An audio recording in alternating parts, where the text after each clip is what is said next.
Hello everyone, and welcome back to the channel. Today, we're tackling a serious but incredibly important topic. How to survive if you find yourself injured and alone in the wilderness.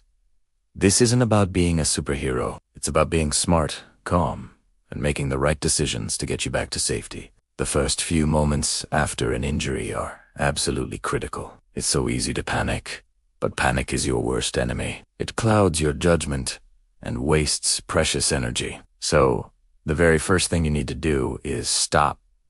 Literally, stop moving. Take a deep breath, then another, and another. Focus on your breathing until you feel your heart rate start to slow down. This mental reset is the foundation for everything that comes next. Once you feel a bit calmer, you need to assess the situation. This means evaluating yourself and First, let's talk about self-assessment. You need to figure out exactly how you're injured. Don't just assume it's a sprain or a small cut. Check yourself over from head to toe. Are you bleeding? If so, where and how much? Is anything broken or dislocated? Can you move all your limbs? B. Metodical. A small wound might not seem like a big deal, but in a survival situation, any break in the skin is a potential entry point for infection, which can be life-threatening. The acronym people often use is STOP, think, observe, and plan.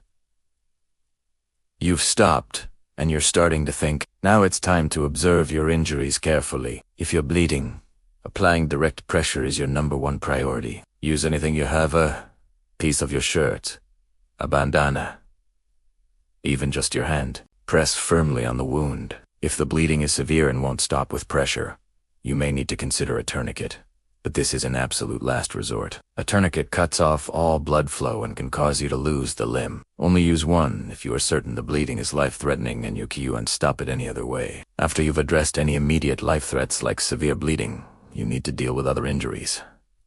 For sprains or suspected fractures, stabilization is key. You need to immobilize the injured area to prevent further damage and reduce pain. You can create a makeshift splint using straight, sturdy objects like sticks or trekking poles. Pad the area around the injury with soft material like clothing or leaves to make it more comfortable and secure. Then, tie the splint in place using shoelaces, strips of cloth, or cord. Make sure it's snug, but not so tight that it cuts off circulation. You should still be able to feel a pulse below the injury. Remember, the goal of a splint is to keep the injured part from moving. It doesn't have to be perfect, just effective. For smaller cuts and scrapes, cleaning them is vital. If you have a first aid kit, use antiseptic wipes and a bandage.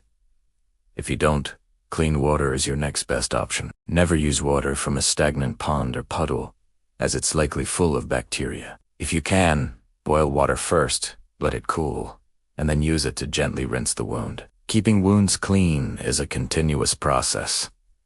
Check them daily if you can. Now that you've managed your immediate medical needs, it's time to shift your focus to the core principles of survival: shelter, water, and fire. Your priority will depend on your specific environment and the weather. In cold or wet conditions, shelter and fire might be more urgent than water. In a hot, dry climate, finding a water source takes precedence. Let's start with shelter. A good shelter does more than just keep the rain off. It protects you from wind, sun, and cold, helping your body conserve its precious energy. Look for natural shelters first. A rock overhang, a dense thicket of trees, or a small cave can save you a lot of time and effort. If you can't find a natural shelter, you'll need to build one. A simple lean-to is one of the easiest and most effective options. Find a sturdy ridgepole, long, strong branch, and lean it against a tree or a rock. Then, stack smaller branches and debris against one side to create a wall. Pile on leaves, moss, and pine needles to insulate it and make it waterproof. The smaller and more compact you make your shelter, the better it will retain your body heat. Remember, you're injured, so build smart. Don't exhaust yourself trying to build a mansion. Next up, water. You can survive 4 weeks without food, but only a few days without water, especially when you're injured and your body is under stress. Finding a water source is critical. Look for signs of water. Listen for the sound of running streams. Look for lush green vegetation, or follow animal tracks downhill. But finding water is only half the battle. You must purify it. Never drink untreated water from the wild, no matter how clean it looks. It can be full of parasites and bacteria that will make you even sicker. The most reliable way to purify water is by boiling it. Bring it to a rolling boil for at least 1 minute. If you don't have a metal container to boil water in, you can use other methods, but they are less reliable. You can try filtering it through layers of cloth, sand, and charcoal. But this doesn't remove all pathogens. If you have a water filter or purification tablets in your gear, now is the time to be thankful you brought them. Ration your water, but make sure you drink enough to stay hydrated. Dehydration will impair your thinking and your physical ability to help yourself. Now, let's talk about fire. Fire is a game changer. In a survival situation, it provides warmth, purifies water, cooks food, signals for help, and offers a huge psychological boost. If you have a lighter, waterproof matches, or a ferro rod, you're in great shape, but you still need to know how to use them effectively. The key to building a fire is preparation. You need tinder, kindling, and fuel wood. Tinder is something small, dry, and fluffy that will catch a spark.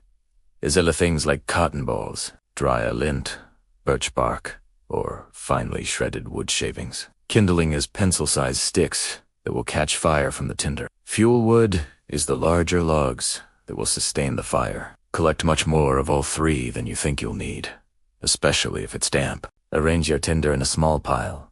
Build a teepee or log cabin structure with your kindling over it. And only once the kindling is burning strong should you start adding the larger fuel wood.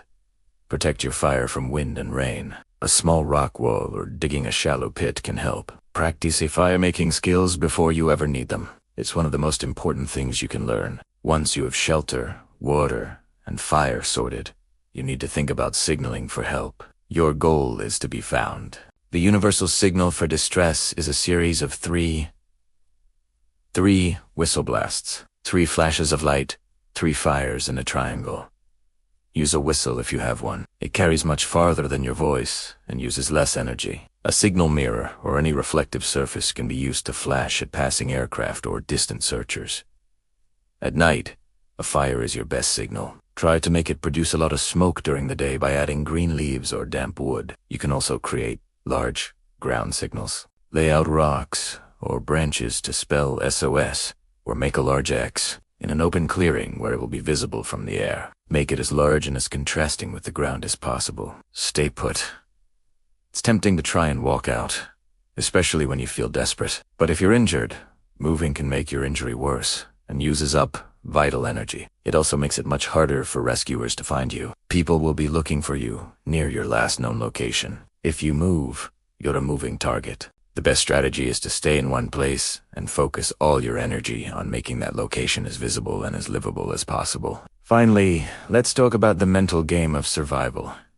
Your mindset is your most powerful tool. It's completely normal to feel scared, lonely, and hopeless. Acknowledge those feelings, but don't let them take over. Stay busy. Focus on small, manageable tasks. Improve your shelter. Gather more firewood. Find a better way to collect water. Having a purpose and seeing progress, no matter how small, can keep despair at bay. Talk to yourself if you need to. It can help you organize your thoughts and combat the crushing loneliness. Think about your loved ones, about what you're fighting to get back to. This can be a powerful motivator. And remember, people have survived situations far worse than you can imagine. Humans are incredibly resilient. You have a deep, primal instinct to survive. Trust that instinct. Stay calm, stay smart, and never, ever give up. Prepare yourself before you go out by telling someone your plan, packing a well-stocked first aid kit, and practicing these skills. Knowledge and preparation are your best insurance policies. Thanks for watching. Stay safe out there, and don't forget to like and subscribe for more content to help you be prepared.